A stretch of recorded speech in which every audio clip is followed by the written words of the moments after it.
What is up, everybody? Brian Medler back in your life, and we are going to try this again. There she is, Miss Kayla, and I think this time I'm going to be able to hear you. How are Can you? you hear me? I can hear you. Yay! And you have the little baby with you? Let me see. I sure do. Hi. Yeah. Wow. How is it? How are you? I am great. She, of course, as soon as I was like, okay, Dan left for a church meeting, I was going to get ready for this podcast. Then you try to set her down and she's screaming. So I thought I'll just put her on. And now she's just happy.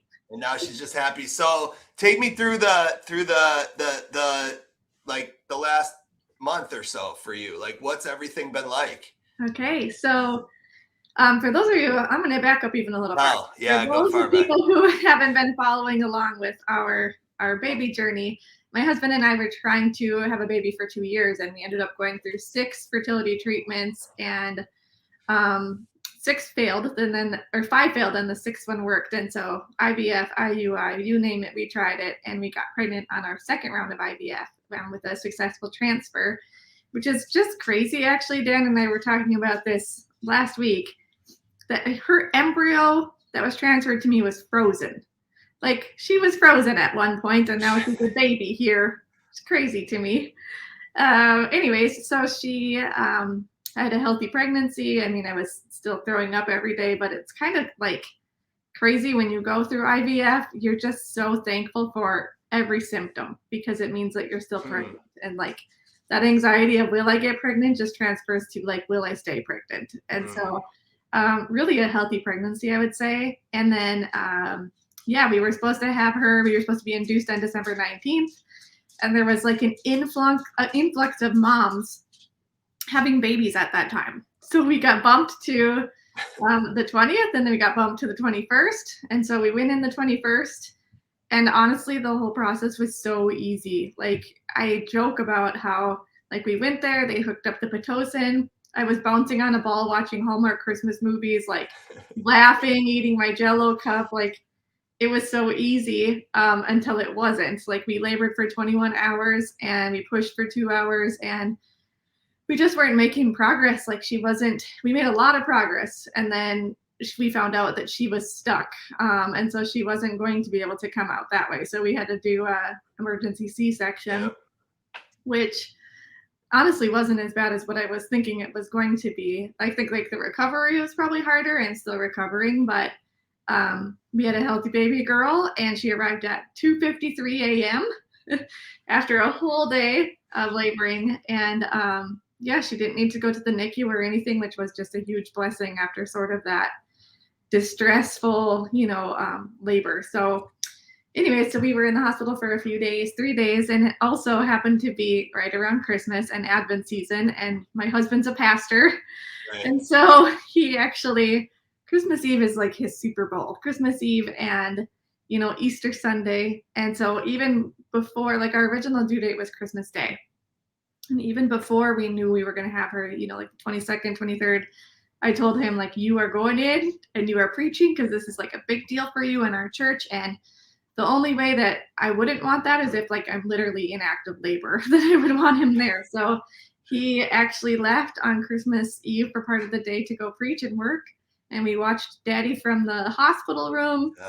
And it was just awesome. It was so cool. And then we came home, and it's been going great. I feel like she's teaching us so much. We're learning so much about, being parents and newborn parents. And people tell you you're going to be exhausted, but it's a whole nother level of exhaustion. I'm sure because you have a fresh baby at your house too. I do. It gets easier though. I think it gets easier. Like, my son's 11 months now, so I think just as it goes, I mean, it's just nonstop at first, but every day, every week, they're a little tiny bit more independent and a little tiny more. And actually, my wife doesn't like it. She's trying to hold the baby a little bit back, being like, right, need me forever, right? I'm curious. I definitely relate to that. I actually, like, on her 1-week birthday, I was standing in the shower, and it hit me like, she's already a week old. How's she already been earthside for 1 week? And I just started crying in the shower, and my husband My husband came into the bathroom afterwards and he said, "Are you okay?" And I said, "I'm not okay. No. She's already a week." And like every single week that passes, I'm not ready for her to be done with her newborn clothes. I'm not ready for her to be, an infant and not a newborn anymore. So I totally get it. And it's all worth it. It's all worth it. Yeah, and I'm curious, what you said earlier, when you go through such struggles trying to have a baby and then you finally do. I find it fascinating how you said like every symptom and everything that happened to you was actually a blessing because you Mhm. were you were kind of like, well, I'm feeling it. Did you feel that way right up to the very till she came out? Like so the Definitely. whole way. Yes, That's amazing definitely. what perspective does for people. And I think that's probably like a good lesson no matter what you're going through in life. Like it was so hard for us to have her, so so difficult, and there were definitely times where we didn't know if I was ever going to get pregnant. And I said to my husband beforehand, like, if I am able to get pregnant, I am not going to be the one who complains about being pregnant or, looks at the worst parts of pregnancy and hates being pregnant. And it was literally a mindset. And yeah, being sick, I was sick almost every single day. There was actually in the third trimester, I think around week 28, 29, there was like 3 mornings in a row where I wasn't sick, and I told my husband, like, "This is freaking me out a little bit. Is everything still okay?" And we had one of those home Dopplers, so I hooked it up and heard her heartbeat, this strong heartbeat, and I was like, Mm, "Okay, it's fine. It's all mhm. good." But you almost didn't wanna feel too good, like Yeah, yeah, yeah. totally, So totally. it is, I think, just a mindset shift about, like, going into it with the best positive attitude and just I loved being pregnant. I told my husband just a couple of weeks ago, like, I miss being pregnant. He's like, but is it worth having the baby now? And I was like, yes, but I miss being pregnant. I know, I know, I know. Yeah. That's how it is. And it's interesting what you said about that concept. One of the lessons that I've learned in my life through addiction recovery is that if it usually this isn't always true, but frequently in life, if it hurts a lot in the short term, it's usually really good for me in the Mm, long term. And if it feels amazing in the short term, it's usually really bad for me in the long term.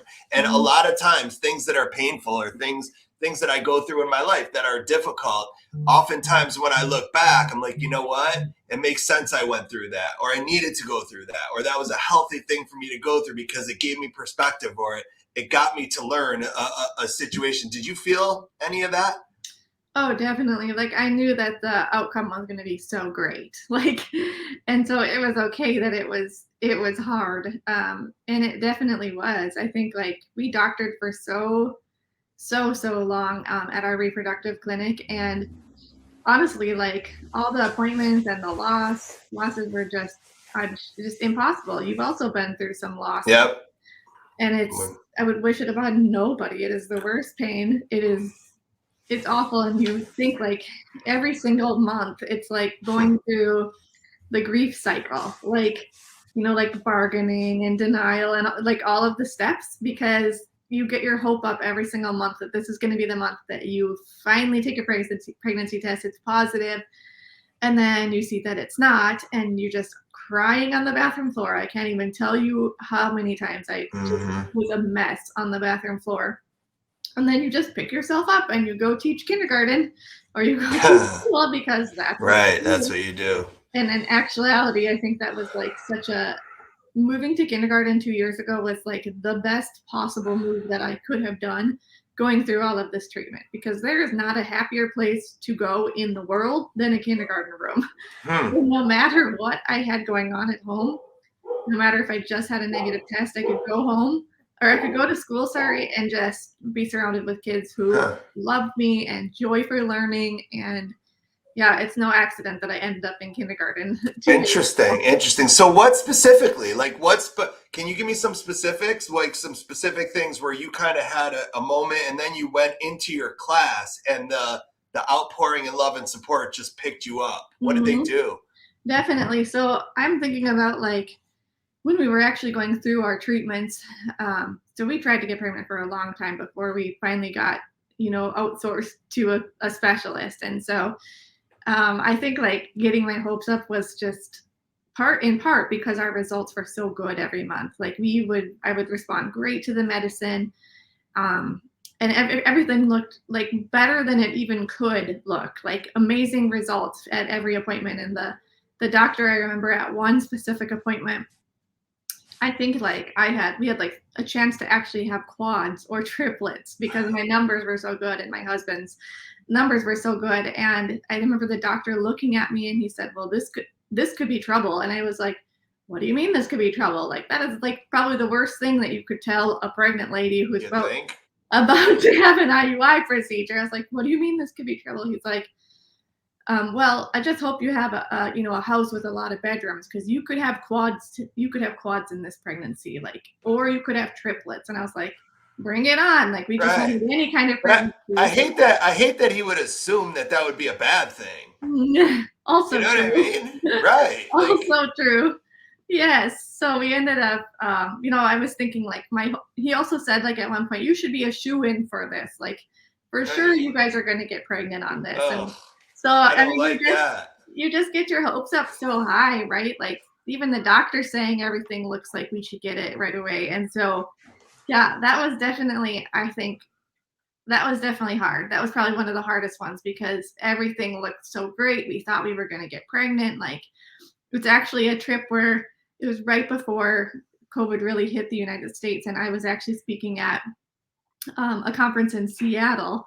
And I actually, that's when the remember. I outbreak was remember. happening. Yeah, the outbreak was happening in In Seattle. Seattle, I remember that. Yes, yes. And so, like, we had the procedure, and I got on an airplane a couple hours later to go to Seattle to speak. And I remember thinking, like, I'm going to be pregnant with a lot of babies, I think. And like, you just get your hopes up to that point. And then finding out that not 4 babies, 3 babies, 2 babies, or even 1 baby, was conceived or, stuck with us. And so that was just, it's hard. It's like going through a loss every single month. And so I definitely remember that morning having our pregnancy test and going in the bathroom and taking the test and then coming out, and my husband was just waiting. Dan was just waiting in the bedroom to hear, the results. And I told him like, we're not pregnant. And he said, you're kidding, right? You're kidding. Cause it was like, he honestly thought I was like trying to joke with him. And it's like, I'm not.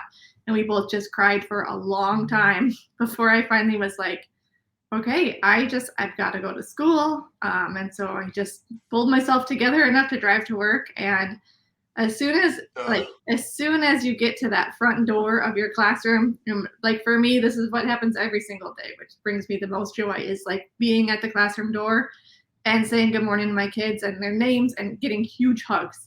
So that morning I got, 16 or 17 huge hugs at the door, and they didn't even know, that I was having a hard morning. It didn't even matter to them. Like they just did what they do every morning and gave me these huge hugs. And then at morning meeting, we have a morning meeting every day, which I know all about. But one of the things that we do is a share time. And that morning we were talking about like just how we were doing that morning. It was a Monday. How was your weekend? Whatever, like basic how you're doing. And I just told them like, I'm having a really hard morning. We found out that our baby medicine didn't work, so we're not having a baby right now, and we got to start over. And my kids were just like an influx of affection and, like, I would say empathy and understanding in a way that it's amazing. Like 5 and 6-year-old can really, I feel like, empathize in ways that sometimes adults can't. Yes. And so, yeah, I just remember that morning meeting too, and just feeling like this is a safe place. This is a place where, like, you and I both talk about all the time how, kids don't always just come to school for academics. Like a lot of kids come to school for love in my classroom. And as much as I work so hard to pour out love for those kids, like they brought me through a hard time. They loved me through something that was really hard. And we had 5 losses before we had our success. But I think like that one for me just sticks out so much because of like the hype, like the expectations of it all, probably. Yeah. one of the strategies that I give teachers, and by the way, we're live on Facebook and YouTube right now, which I know it's the school day and I don't ever plan to have many people on live, but if you are live and you want to say hello, feel free, or chime in or say hi to Kayla. And if you've been through, what she's been through, which I know is, I would say probably, I think it's most people, right? Like most, not what you've been through. Let me be clear about that. But most people have been through loss, right? Some type of loss, and understand miscarriage and understand not being able to get pregnant. And there's so many things that it's amazing sometimes when I look around the world at how many people there are. And I'm like, it's incredible how many things have to go right for a pregnancy to actually happen, right? To make it like all the way through. We've had to ourselves, which has been, an incredibly difficult thing. We have 3 kids also, which we're incredibly blessed about and grateful for. But the empathy that your kids showed you, and what I love and what I teach teachers to do frequently is to not be shy about sharing your personal story and letting kids, almost like, we spend so much time taking care of kids, but we can flip that and get the kid to almost take care of us, right? You see a different level of buy-in from a lot of kids. I would say, like last year, when I switched to kindergarten, the families were just outstanding. Like, maybe it's because, we're switching to kindergarten, and for some of these, it's like first-time parents. Maybe it's because kindergarten's their first, besides preschool, their first year in our school. Maybe it's just because, like, the families at my school are amazing. Again, this year they're amazing, and they were fabulous when I taught their grade 2. But I feel like maybe the connection was even stronger last year because I was so open, because I had fertility appointments. And so, as much as I could, I would take the appointment at 7:15 and hopefully be at school before the kids were there. Otherwise somebody covered my room for that 10 minutes or whatever. But I was super open with parents and just said, like, we're going through IVF. And so my students knew that we called them baby shots. So they knew, like, how are the baby shots going? Because my stomach was just bruised. And not that they could see that, but they knew I was sore. And they knew that we wanted a baby so badly, and that we had all of these appointments. And so the families knew too. And when we, had our loss in December last year, I definitely let parents know that too. And so I think, like, the support from parents and the support from the kids was just, like, above and beyond what I would think, like, I would expect probably. And again, this year, now going into this school year, being pregnant, the families also have just shown up in just huge ways, checking in, dropping off meals at our house. Like, when I got Christmas gifts, baby got Christmas gifts. And every morning at morning meeting, when the kids would say, good morning, Mrs. Dornfeld, they'd say, good morning, baby. Like, everybody was just so invested. Kids would just come up to me, during the day and just give my stomach a big kiss and then walk away and go back and do their work. I can't even tell you how many times that happened. And so it's really exciting, I think, for everybody. But I think that excitement stems from me being open about it all, the losses and the excitement. I just had a mom last night actually just checking in because she knew I had a C-section. It's been 4 weeks, seeing if I need anything. Like, it's outstanding. But again, I think it's because of that, like, vulnerability and that openness. And I know not all teachers are, okay with sharing so much personal stuff. But for me, I think, like, that's just part of the relationship that like a true relationship, I guess. Has that always been a thing for you? Like, have you always been able to do that? Or is that something that throughout your career as a teacher, you've had to work at? I think back to my first, like, few years probably. And I think about, all of the things that you hear about saying or don't saying, share or don't share, like, don't be a friend with a parent on Facebook, like, don't make it too personal, like, you are a teacher. That's really hard for me. Right. Yeah. I was gonna say, you're like the opposite of all of that. You're like, yeah, F that, right? Yeah, like, it's really hard for me with the people who say that, right? Yes, that was really hard for me. Like, I think I tried to do that my first year, but I probably wasn't very good at it. I still talk with those parents, and those kids have graduated. They're in college now. Like, they came to our wedding a few years ago. Right. So I think I'm not great at that. I think I try not to overshare. And definitely, like, there's there's a balance, I would say, and not Sure, all families want to know that I'm going through IVF or really are invested in that part too. And that's okay. I think sure. it's just like it's kind of a give and take and kind of just like a figuring it out as you go. But I Right. am definitely more of like an open book, share all the things, Same. and that's just kind of how I think I've always been. I'm the same. I feel the same way, and I agree. Like not everybody cares, and not everybody needs to know. And but it's the willingness. It's being willing to do that. And I think that some of us in education have to work on that because that's a component to me that I felt like when I look at like what do teachers who really connect with kids versus teachers who struggle connecting with kids, what's one thing that this one does that this one doesn't do? And that's one that often stands out to me. It's well, this one talks about like their struggles. I'm notorious for talking about how when I taught middle school and high school, every Monday night my kids had a homework assignment, and their entire assignment was to come in on Tuesday and ask me how my addiction recovery meeting went Monday night. That was it. Mm. They had no other job, and it counted as a homework grade, right? And so, like, I would walk into class, and Tuesdays was always my favorite day to teach because from like 15 different angles, I would get, yo, Mr. Mellor, did you go to your meeting last night? Yo, Mr. Mellor, how was your meeting last night?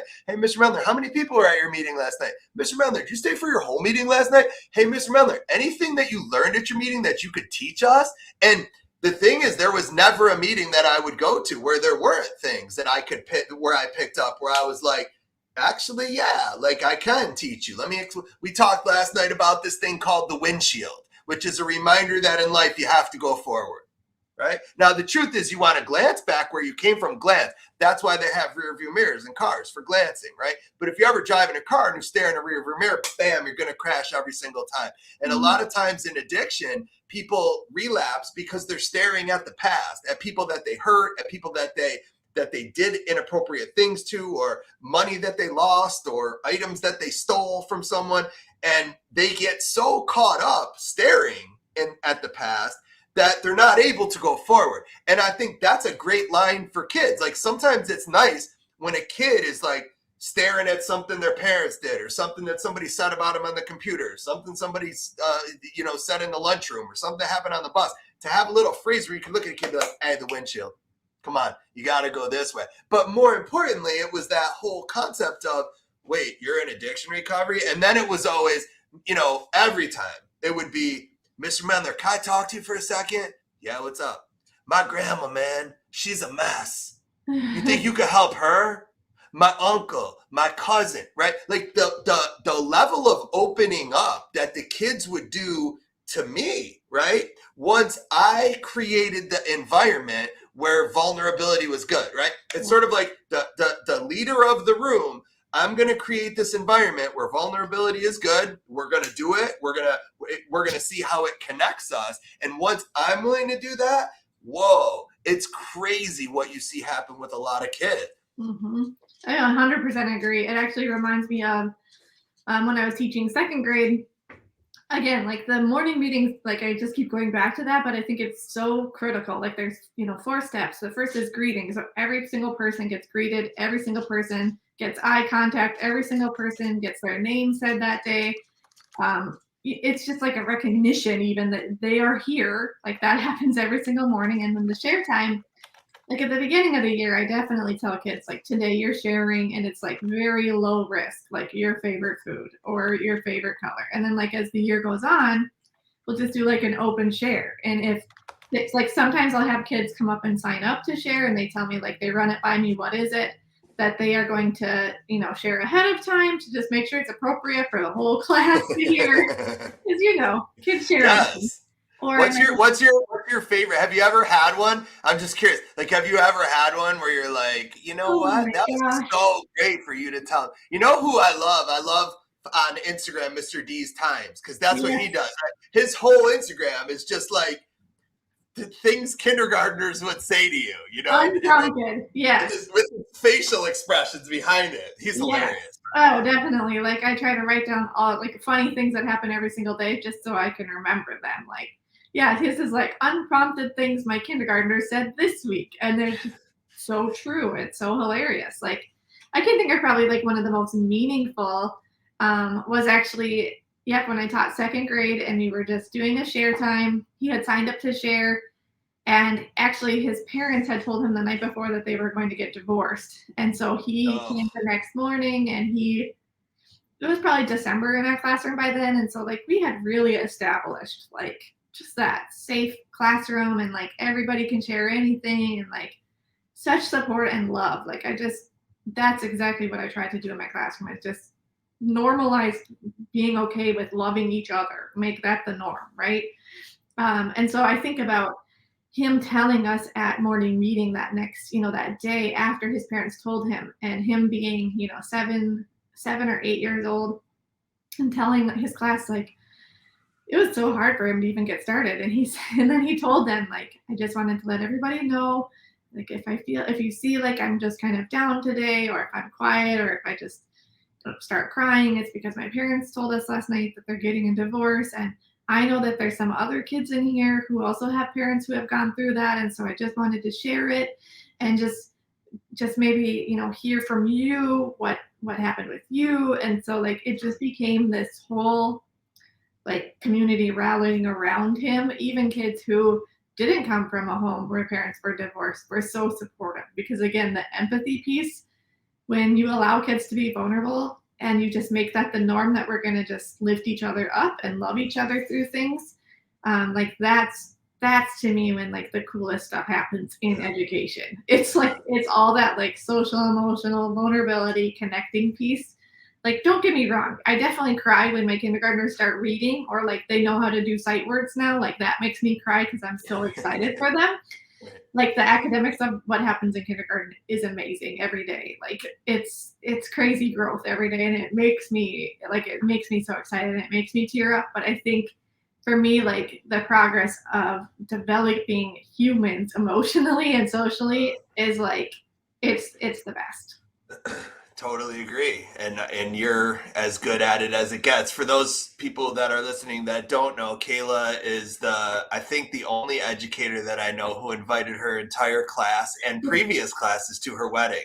So, and they all came, which is the Yeah. craziest, right? I love that story about how they all came. Good. And the weather was bad or something, wasn't it? Yeah, it's like it was worse than it is today. We're in another blizzard warning today, Brian. We were joking last night because he's like, it's gonna be sunny and what, 74 74. today in Florida. And I was like, well, it's gonna be in the 20s above zero here, which is really warm actually for January. But we've had, like, so many blizzards in January. It's just been crazy. So yes, it was April 12th, and I did invite everybody to come, even people from my old school district in Minnesota. And they came in the blizzard. School was canceled, and they were there. And it's so funny. The venue that we had a kids buffet that had chicken strips and mac and cheese, and we had the adult buffet that had, like, fancy pasta bar.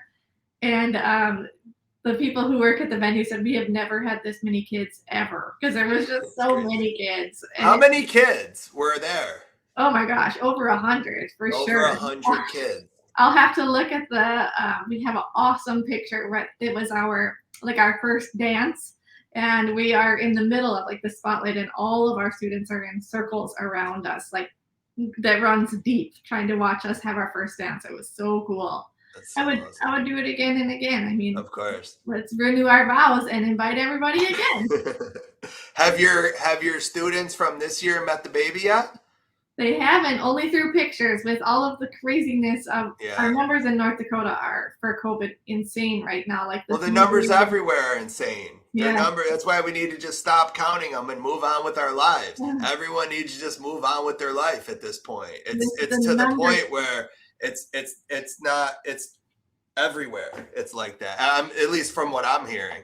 It is here too, and it's crazy. And so I want to bring her, but I also don't want to expose her if I can't. Of course. Everybody don't have to. So we sent a lot of pictures. I sent a lot of pictures, and of course, some videos and things like that too. But I'm so excited and ready to bring her when a doctor says it's good. Then we'll go. Yeah. What's your plan? Are you going to go back? Yep, I go back the last week of March. So I take 12 weeks, which I am so grateful that I am able to take the full 12 weeks. And then I go back at the end of March, and I'm already, like, I'm so excited to see them, and I already cannot even imagine what they're going to be doing in March compared to when I left them in December. Because, like I said, kindergarten growth is amazing. What happens like every single day or every single week. So I am so excited to see them, and I still get lots of messages and pictures from the teacher who's in there right now, and then sort of like my paraeducator. She's got hilarious text to me every day about exactly what you were saying, what happens in kindergarten. Like, we have one boy specifically who at morning meeting loves to like throw out random facts that he thinks he knows. And sometimes they're true, and sometimes he looks them up on Google and she's like, that's not true at all, right? But one of them this last week, she said, he told us that I think it's ostriches have like three stomachs or something. And she looked it up and she's like, sure enough, it was true. He drew this ostrich and cheetah for you. Like, that's just exactly the stuff that I'm missing. But I'm so grateful that I have, people who are still sending me those things and sharing that with me. So Yeah, I feel like in this day and age, though, it's just easier than it ever has been to stay in touch with people. And, so do you pop in on Zoom or on however? Have you ever done that? Or you yes, kind of, yeah, definitely. Yep. So we'll they do must a lot love of it. Zooms, FaceTimes, as much as we can to just be able to see each other. I also I try to just send lots of pictures and videos to my sub so that she can just share it at least once a week, because Riven is just like, oh my gosh, she's like mouth wide open right now, snoozing on me. She's just changing like every single day, every single week. She looks different, and what she does is like crazy every week. And so I just try to send a lot of updates so that they can see, because they are so excited. Obviously, they're so pumped. So yeah, I Yeah. try to do it as much as I can. Do you miss it though, or do you miss being in school, or are you able to really just revel and relish the time with her, or is it a little bit of both?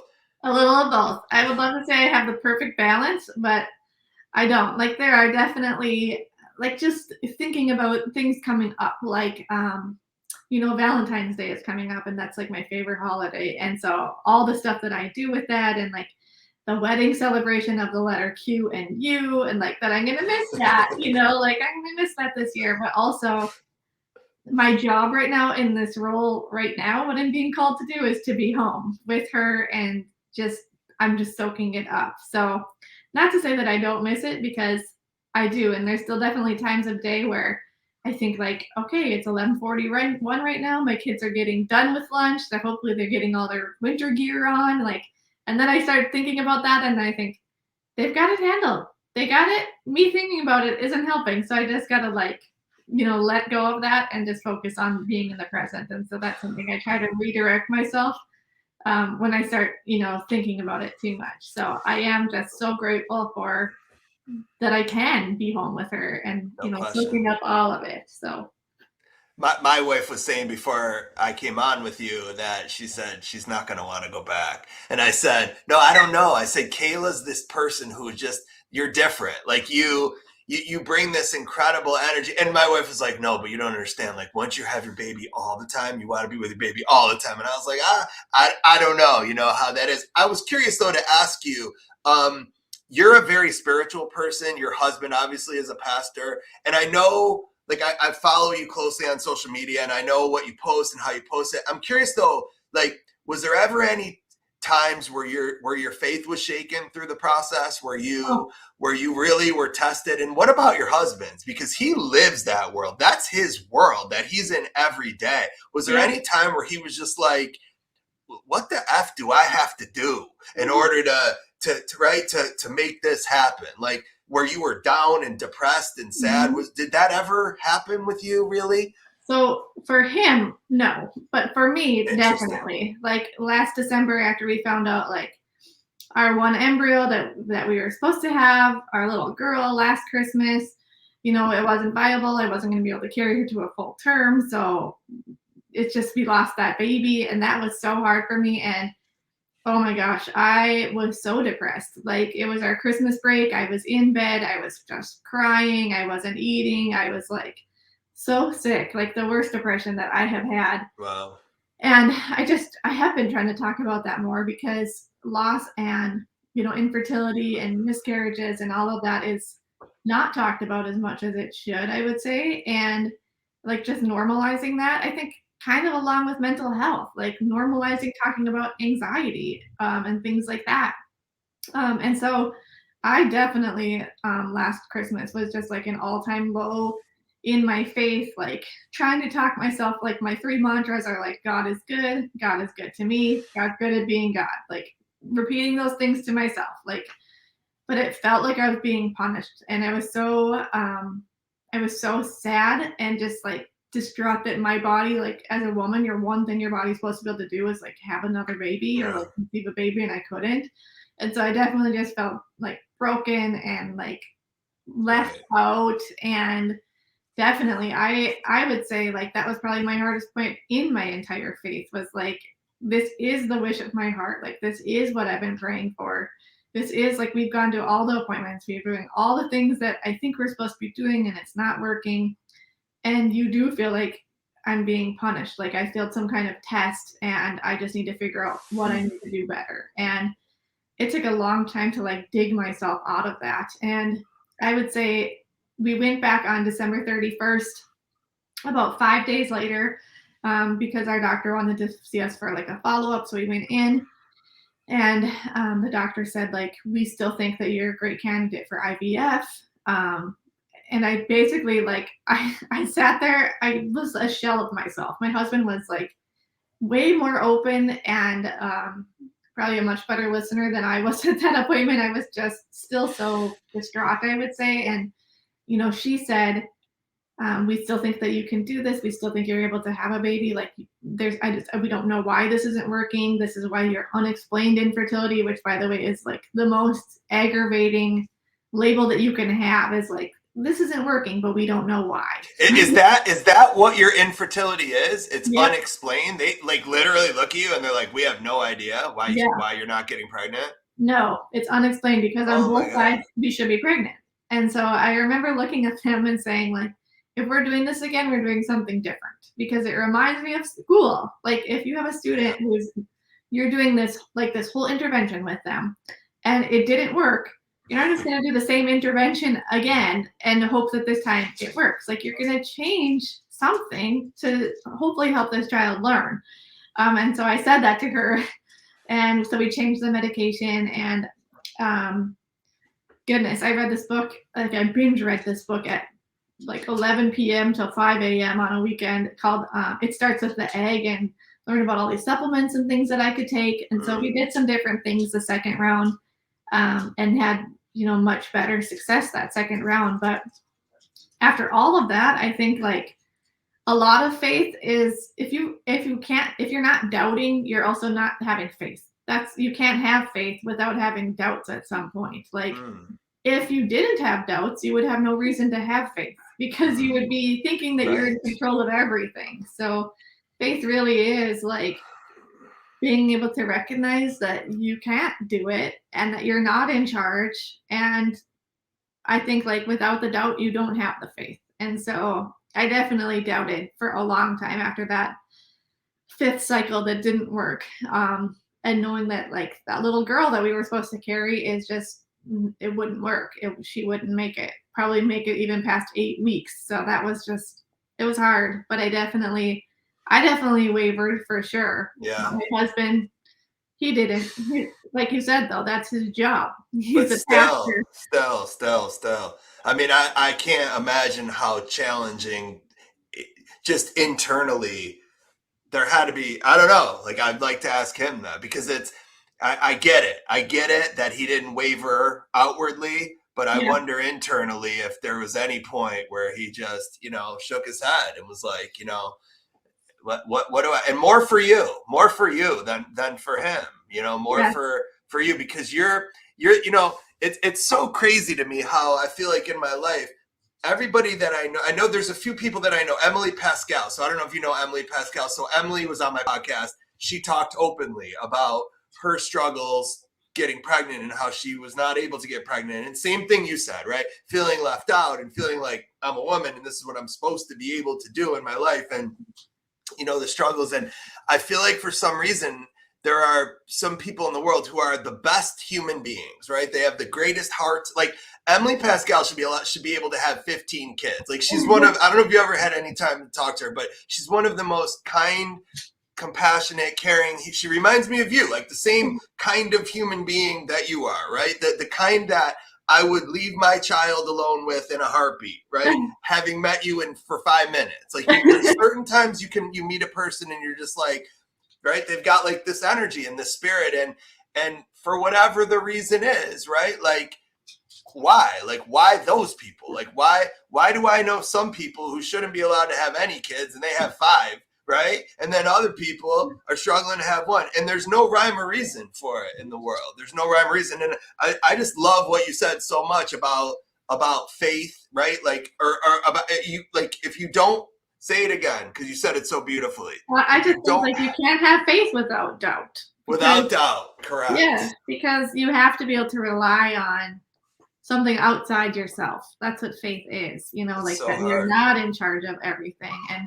if I learned anything from this infertility journey is like, there's so little that I can control. Like there's just so little. I can listen to the doctors. I can try the things that they're saying.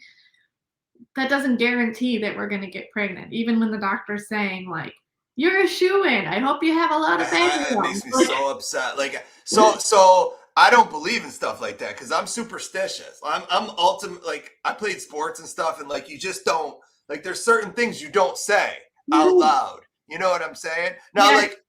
like I know, like when you were asking for prayers and through this whole thing, I'm not a huge prayer. I'll be honest with you, but I would pray for you, right?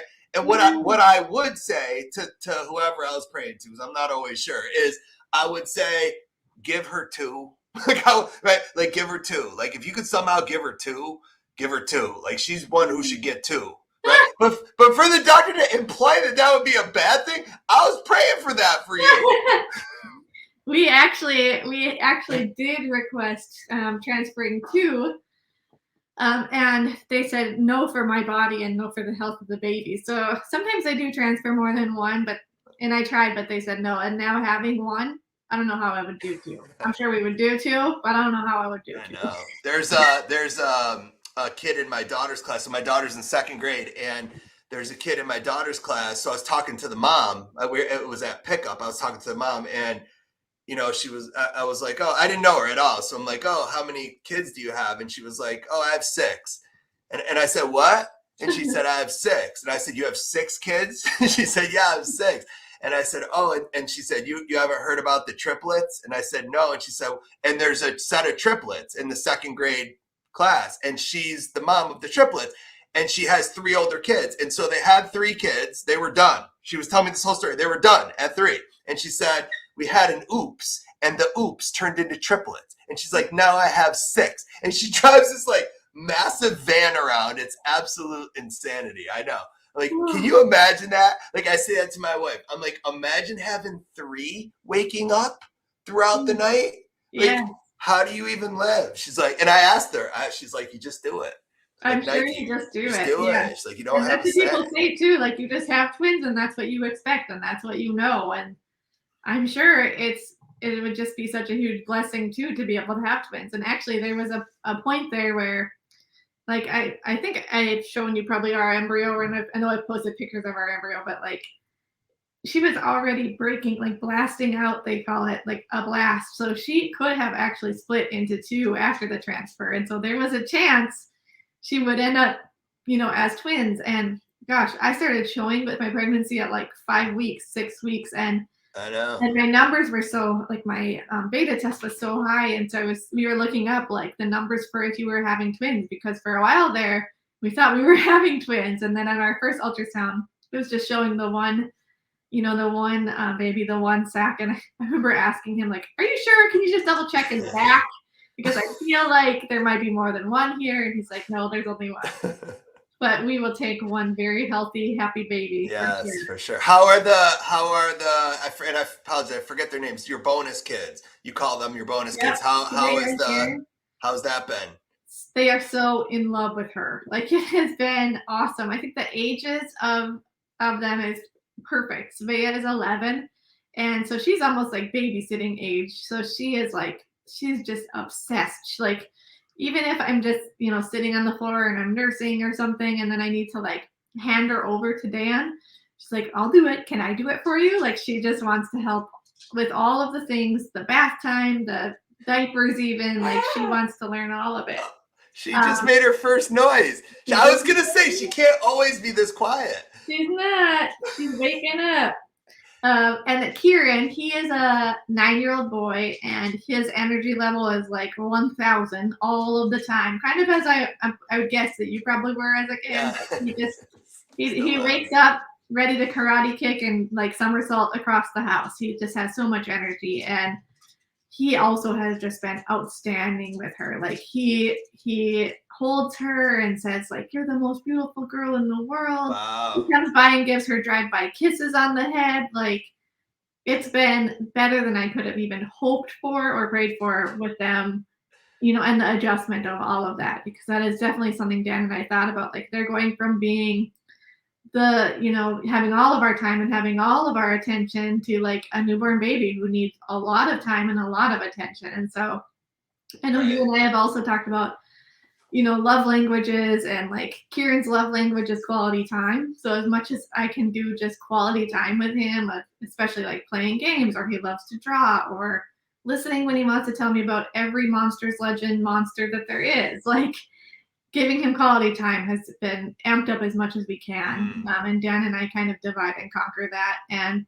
Savea, she loves like physical touch. So anytime we can snuggle, or, she also loves quality time. So spending time with just me, or me and baby, is also good, but she loves physical touch. So anytime we can spend some time together and snuggle up, she loves that too. So I think that has also really helped us kind of hone in and focus on how these kids like to be loved at home, and, really do a lot of that. Yeah. Same concept with kids in school, right? That concept of quality time of, you don't have to spend your entire day with a kid, but can you give them 2 really good minutes of just conversation, or making them feel like they're the only one in the room, right? That you're talking to, or that and you're listening to everything, even if it doesn't make sense, or even if it's annoying, or even if it's in the way of something else. That ability to do that, I don't think is easy, but it's incredible how powerful that is. Yeah, I think about, my kids who I know have quality time as their number one language. Is definitely like, those are the kids who, that they are the kids who have that as their number one, because they are the kid who you turn around and they're right there. Mrs. Dornfeld, something to say, something to share, something that they brought from home, and they're right there all the time because they want to be with you.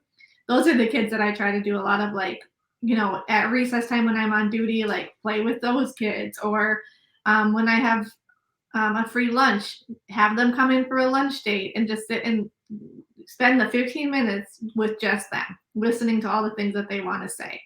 And so definitely you can identify quality time probably easier than some of the other languages when you're in school, for sure. No question. Well, listen, it's incredible how fast these times go. And not just these times. I mean, the 45 minutes that we're spending together, but also times with your baby. And life goes quick. And these 45 minutes went really quick. When I haven't done a podcast since, I was telling before we had our technical difficulties, I was talking about how the last podcast that I did was right after Thanksgiving with my son's teacher who quit. So my son's teacher, who's in 4th grade, quit the day before Thanksgiving. And I just wanted to interview her to understand, like, why are people quitting and what's going on in our profession? And, then I took a break from podcasting for a while, and I was thinking, like, who do I want to have as my first one back? And I really, the thing is for me is I like doing these more where it's just somebody that I want to just talk to, like who's somebody that I want to just talk to. And you are top of my list. So I just want to say thank you for always having an amazing energy and a positive smile, and always being a person that I feel like, will lighten up other people's days. And you do that for me, and I think you do that for a lot of other people. So thank you for all that you do. And you're an amazing person, an amazing mom. And I'm getting emotional. I'm so incredibly happy for you. And you have a gift that will be arriving at your house from the Mendler family soon. It will be there in early February. Every person that we know that has a baby, we get them the same gift. So it's a really cool gift. I think it's a really cool gift. But we don't get it before the baby. We have superstitions about that. So now the baby's here and the baby's home. I'm like, okay, we can get it and send it. So All be on the right. lookout for something from us. It's Yay! great. You're going to like it. I'm sure I will. All right. Yay. Thank you, Kayla. It's always good seeing you. We'll stay on and keep chatting a little bit, okay? Sounds good. All right. Everybody else, don't forget to rate, subscribe, download, review. I'll be back with you same time in 2 weeks. Until then, I say peace. I'm out of here. All right. Let's end this. Bye, everybody. Bye-bye.